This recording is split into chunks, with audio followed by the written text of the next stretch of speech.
ओम शांति। इस चित्र में बताया है भारत के उत्थान और पतन के 84 जन्मों की एक अद्भुत कहानी। भारतवर्ष में कैसे हम 84 जन्म लेते हैं, ये उसकी यथार्थ कहानी वास्तविक ज्ञान है। जब तक हम इसको नहीं जानेंगे तब तक हम अंधेरे में हैं। ये भारत की वास्तविकता यथार्थ कहानी। आज हम चलते हैं पूरे विश्व की सृष्टि की आदि की अवस्था में। सृष्टि का आदि कैसे शुरू होता है और हम मध्य में कैसे उतरते हैं, ये आप देख रहे हैं। ये पूरा विश्व और विश्व में भारत और भारत में देवी देवताओं का राज्य और खुशहाल जीवन और उनके महल।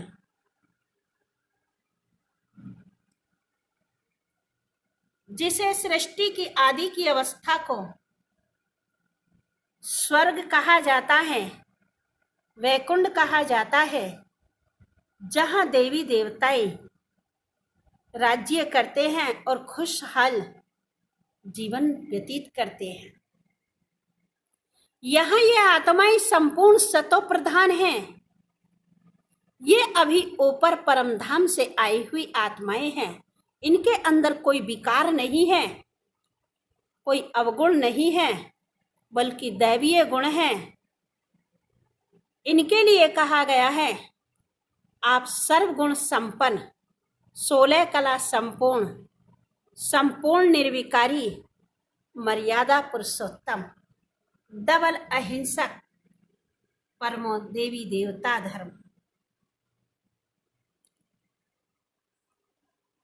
यहाँ पर देवताएं जन्म लेकर बड़े होकर राज्य करना आरंभ करते हैं। सतयुग में सबसे पहले सबसे फर्स्ट प्रिंस श्री राधे और श्री कृष्ण होते हैं।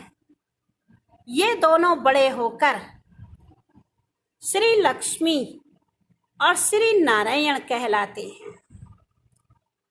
विवाह के समय पर श्री लक्ष्मी और श्री नारायण नाम रखा गया और बचपन में इनका नाम श्री राधे और श्री कृष्ण था। इसलिए भक्ति में एक छंद गाते हैं, हरे गोविंदा हरे मुरारी, हे नाथ नारायण वासुदेवा। आप ही नाथ नारायण बन जाते हैं जो वासुदेव के पुत्र हैं। तो ये श्री कृष्ण और श्री राधे बचपन का नाम, विवाह से पहले का नाम है। और विवाह के उपरांत ये श्री लक्ष्मी और श्री नारायण नाम से जाने गए। ये भारतवर्ष की सृष्टि की आदि की अवस्था है, जिसे सतयुग कहा जाता है। ये युग 1250 वर्ष का होता है। सूर्यवंशी घराना 16 कला संपूर्ण देवता घराना होता है। यहाँ 8 जन्म आत्मा लेती है। आत्मा सतो प्रधान होती है। यहाँ जनसंख्या 9 लाख और इसके पश्चात 9 लाख से ऊपर से आत्माएं उतरती जाती हैं और जनसंख्या बढ़ती चली जाती है। ये युग सतयुग कहलाता है। 1250 वर्ष जब पूरे हो जाते हैं तो यहाँ ये त्रेता युग शुरू हो जाता है। यहाँ सोने के सिक्कों का प्रचलन है, यहाँ चांदी के सिक्कों का प्रचलन शुरू हो जाता है। ये युग भी 1250 वर्ष का ही है, जिसे चंद्रवंश 14 कला कहा गया है। इनकी तुलना सूर्य से की गई सूर्यवंशी। इनकी तुलना चंद्रमा से की गई है। चंद्रवंशी क्षत्रिय घराना है। यहाँ 12 जन्म होते हैं, यहाँ 8 जन्म होते हैं। यहाँ के लिए 150 साल की आयु है और यहाँ 125 साल की आयु हो जाती है। यहाँ के लिए दोनों युगों के लिए कहा जाता है यह सतयुग है, ये देवताओं का युग है, सृष्टि के आधे समय का समय है, अवस्था है। त्रेता युग के लिए कहा जाता है राम राजा, राम प्रजा, राम साहूकार है, बसे नगरी जिए दाता, धर्म का उद्धार है। तो सभी धर्म स्वरूप राजा और प्रजा सभी धर्म स्वरूप होते हैं। ये युग 1250 वर्ष का जब पूरा हो जाता है तो फिर द्वापर युग आता है। इन दोनों युगों के बीच में ये भारतवर्ष आप देख रहे हैं, ये भारत है। भारत के पहले समय 2500 साल तक देवी देवताओं का राज्य चलता है। यही भारत है जिसे देव युग कहो या देवालय कहो या शिवालय कहो, यहाँ देवी देवताओं का राज्य होता है।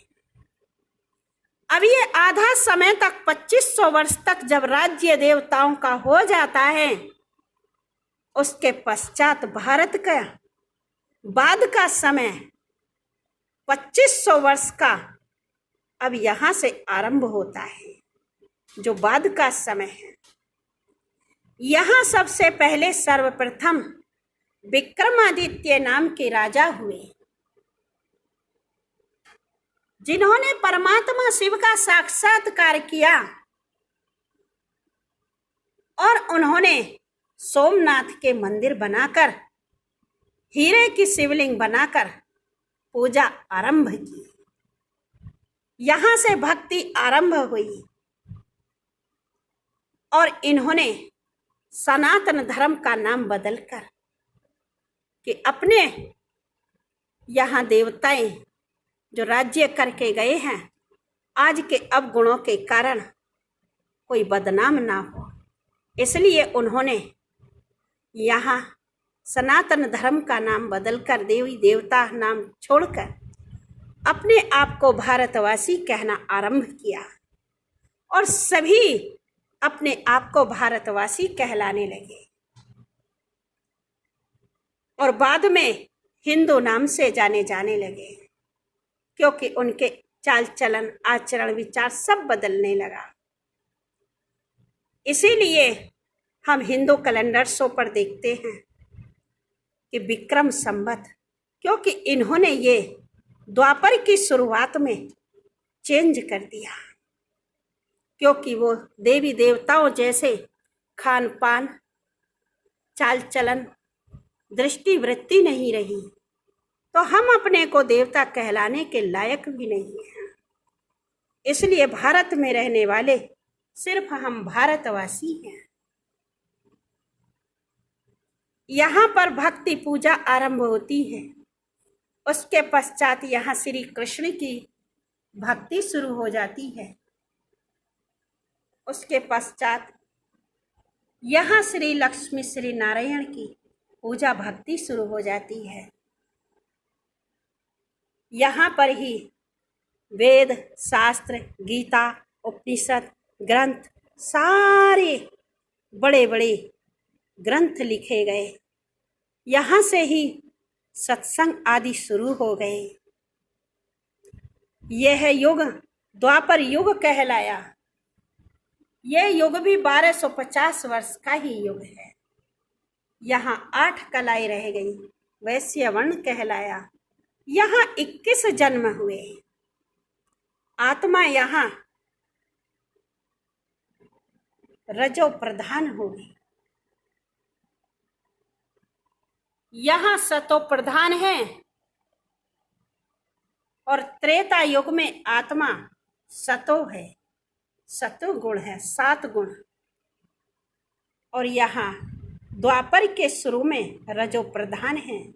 यहाँ से ही विकार बुराइयां शुरू होती हैं। काम, क्रोध, लोभ, मोह, अहंकार विकारों की उत्पत्ति होती है। मनुष्य के जीवन में बुराइयों का समावेश होता है। यहाँ पर ही सारे ग्रंथों की रचना रची जाती है। ये जब 1250 वर्ष का समय पूरा हो जाता है,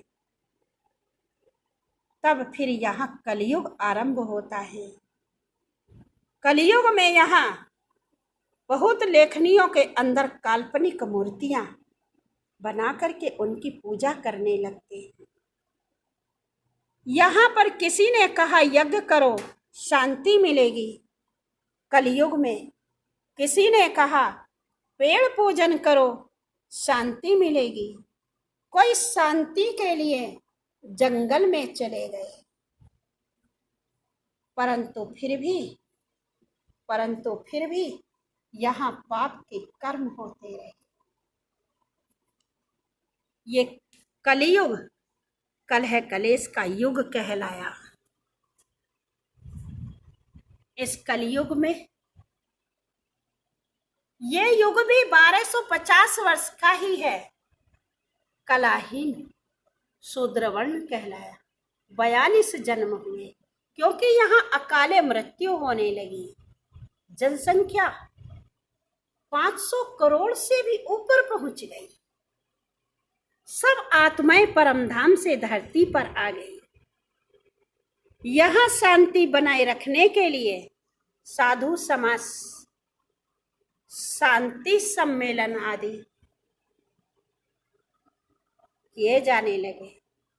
भारतवासी रोज इतने वेद, गीता, रामायण, महाभारत, सत्संग आदि करते रहे, उसके बाद भी द्वापर से कलयुग आया। मनुष्य के चरित्र में गिरावट आई और यहाँ गरीबी को प्राप्त हुए। विदेशों से कर्ज लेने लगे, जीवन में दुख आ गया। जैसे किसी व्यक्ति की अंत की अवस्था होती है, उसी प्रकार से अब इस भारतवर्ष की, पूरे विश्व की अंत की अवस्था है। और यहाँ कहा गया है कि जब जब धर्म की गिलानी होगी तब मैं धरती पर आऊंगा। यहाँ के लिए ही कहा गया है कि देख तेरे संसार की हालत क्या हो गई भगवान, कितना बदल गया इंसान। तूने धरती को स्वर्ग और मनुष्यों को देवता बनाया था।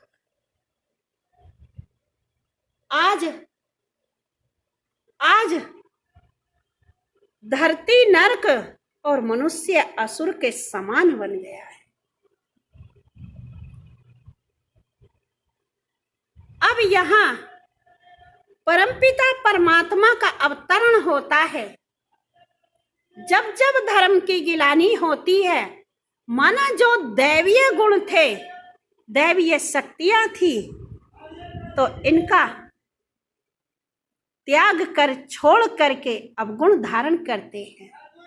तो ऐसे में परमपिता परमात्मा जो सर्वात्माओं के पिता हैं, गॉड हैं, ईश्वर हैं, अल्लाह हैं, वो अपना ऊंचा धाम छोड़कर, शांति धाम, परम धाम छोड़कर इस धरती पर आते हैं। इस धरती पर आकर 5 तत्वों की दुनिया में और इस पृथ्वी पर एक बूढ़े ब्राह्मण का तन का आधार लेते हैं। इनके तन में प्रवेश करते हैं, जिनका नाम ब्रह्मा रखते हैं। और ब्रह्मा के तन में प्रवेश हो करके फिर से वह कलियुगी मनुष्यों को ही सतयुग का देवता बनाने के लिए ये सत्य ज्ञान देते हैं। जो इस ज्ञान को सुनकर अपने जीवन में धारण करता है, वह नर नारायण के समान गुणवान और नारी लक्ष्मी के समान गुणवान बनती है। तो यहाँ पर हम राजयोग सीख रहे हैं। यहाँ हमारा ये दिव्य अलौकिक जन्म ज्ञान का जन्म कहलाता है, जिसे हम संगम युगी समझ करके चल करके हम आत्माएं परमधाम जाती हैं। तो यहाँ पर भारतवर्ष में आप देख रहे हैं, ये पहले का समय है जहाँ सतयुग और त्रेता है। इस सतयुग त्रेता में अन्य देशों में, जो बाहर अन्य विदेश हैं, वहाँ पर जनसंख्या या आबादी निवास नहीं होता है, पिकनिक स्थल होते हैं। भारतवर्ष में ही यह राजाई चलती है, देवी देवताओं का राज्य होता है। और यहाँ ये द्वापर कलयुग में ये गिरावट का समय है। तो सतयुग में 8 जन्म, त्रेता में 12 जन्म 20, और द्वापर युग में 21 जन्म 41, और कलयुग में 42 जन्म।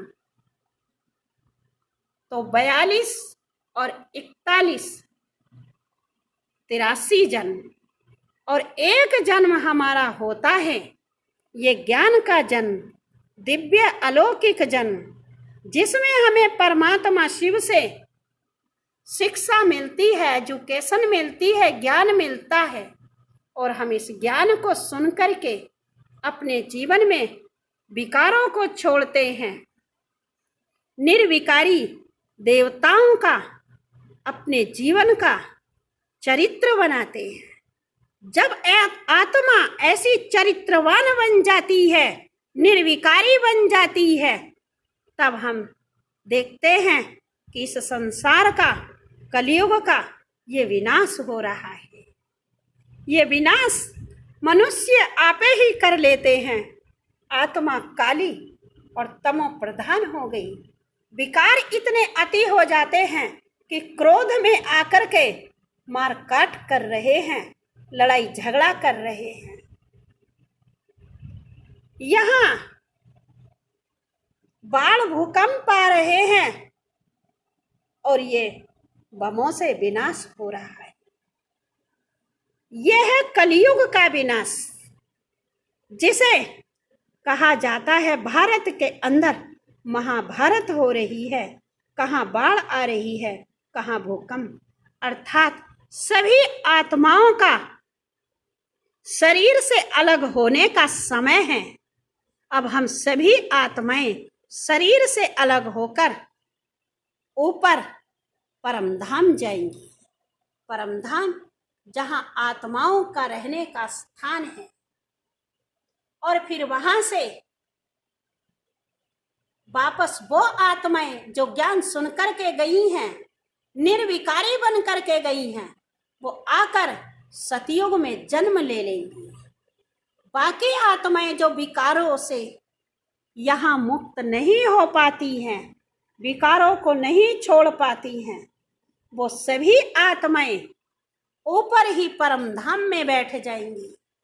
यहाँ निर्विकारी आत्माएं परमधाम से धरती पर आकर जन्म लेंगी, और फिर से यहाँ देवताओं का राज्य शुरू हो जाएगा, जिसे सतयुग कहा जाएगा।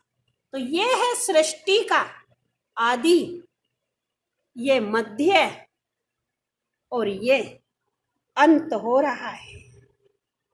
और फिर अंत के बाद हो जाता है आदि। सतयुग, त्रेता, द्वापर, सतयुग, त्रेता, द्वापर और ये कलयुग। और कलयुग के बाद ये संगम युग, आत्मा का परमात्मा शिव से मिलन हो रहा है, 2 युगों का मिलन हो रहा है। ये इसलिए संगम कहलाता है। परमात्मा की सारी क्वालिटी ज्ञान और योग के माध्यम से आत्माओं में आ जाती है। जैसे एजुकेशन से, वैसे ही वह फिर देवता बनकर राज्य करते हैं। तो ये इस प्रजापिता ब्रह्मा कुमारी ईश्वरीय विश्वविद्यालय अर्थात सतयुग के लिए एजुकेशन दी जा रही है। वहां के लिए कैसे राजाओं को राज्य चलाना है, कैसे निर्विकारी बनकर के रहना है, ये सारे संस्कार यहाँ दिए जा रहे हैं।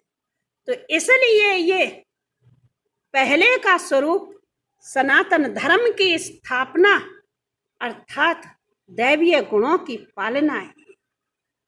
ये है परमात्मा ईश्वर अल्लाह वाहेगुरु, जिन्हें अनेक नामों से जाना जाता है।